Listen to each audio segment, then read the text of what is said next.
कोई रोके तो कभी रुकना नहीं, जिंदगी में किसी से आगे झुकना नहीं, नींदें पूरी हो ना हो, मेहनत करने से कभी रुकना नहीं, मेहनत करने से कभी रुकना नहीं। आज सलाम है उन वीरों को जिनके कारण ये दिन होता है, आज सलाम है उन वीरों को जिनके कारण ये दिन होता है। खुश नसीब है वो बलिदान जिनके बच्चों का काम आता है, खुश नसीब है वो बलिदान जिनके बच्चों का काम आता है। प्रत्येक जण जन्माला आल्यापासून जन्माच्या पहिल्याच वर्षी कळतं की आपल्यासाठी कोण लढले। महात्मा गांधी कोण होते, नेताजी सुभाषचंद्र बोस कोण होते, पंडित जवाहरलाल नेहरू कोण होते, बयाजी शिंदे कोण होते, हे कोण होते, ते कोण होते, हे नेता होते, ते नेता होते। आपण लहानपणापासून इतिहास शिकत आलो की शिवाजी महाराज कोण होते, पण त्यांच्यातलं एक तरी गुण आपल्यात आणतो का? नाही। द्रोणाचार्य, एकलव्य हे कोण होते हे आपल्याला माहित आहे, परंतु कुठे आमचे द्रोणाचार्य, कुठे आमचे एकलव्य? भारत स्वतंत्र झाला कधी झाला? 15 ऑगस्ट 1947।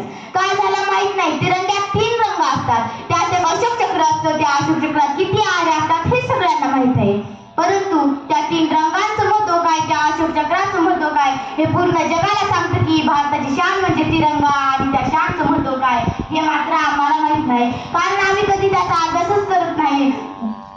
मी तुम्हाला एक गोष्ट सांगते, कदाचित त्यावर तुम्हाला हसू येईल, परंतु ते वास्तविक सत्य आहे। त्या 3 रंगांचं महत्त्व काय, त्या अशोक चक्राचं महत्त्व काय हे आम्ही न जाणून घेता कटप्प्याने बाहुबलीला का मारलं हे मात्र आम्ही नक्कीच जाणून घेऊ।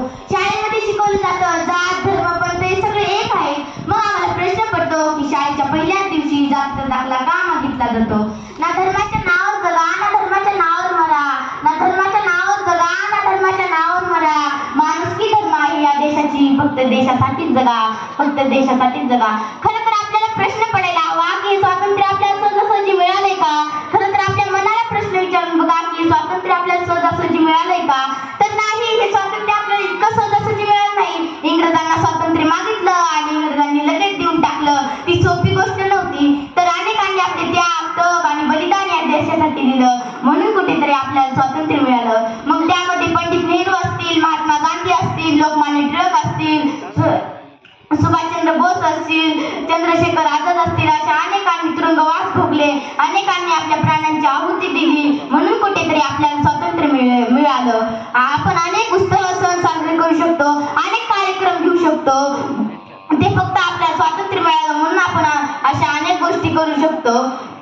हो, भगतसिंग सुद्धा असंच पासावरती गेले, सुखदेव राजगुरू चापेकर बंधू सुद्धा असंच पासावरती गेले आणि जाताना सांगून गेले, समर्थ सुद्धा मृत्यू त्यांना पासावरती जायचं होतं माहित होतं, परंतु कुठेतरी दुसऱ्या बाजूला त्यांना अभिमान होतच होता की नाही, आपल्या बलिदानानंतरही या देशाला स्वातंत्र्य मिळेल, म्हणून उलट असत डोळ्यातून एकही थेंब न काढता उलट असत आपल्याला सांगून गेले की सास थमती गई नजम जमती गई, की सास थमती गई नजम जमती गई, फिर भी बढ़ते कदम को ना रुकने दिया, फिर भी बढ़ते कदम को ना रुकने दिया, वाले कट गए सर हमारे तो कुछ गम नहीं, अब तुम्हारे हवाले हो तुम साथियों, तो अब तुम्हारे हवाले हो तुम साथियों।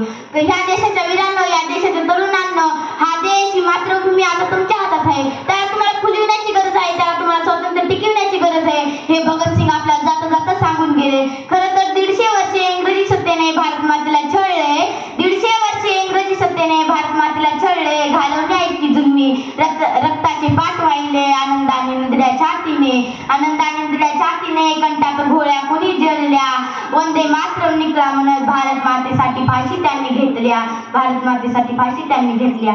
जय हिंद, जय महाराष्ट्र, धन्यवाद।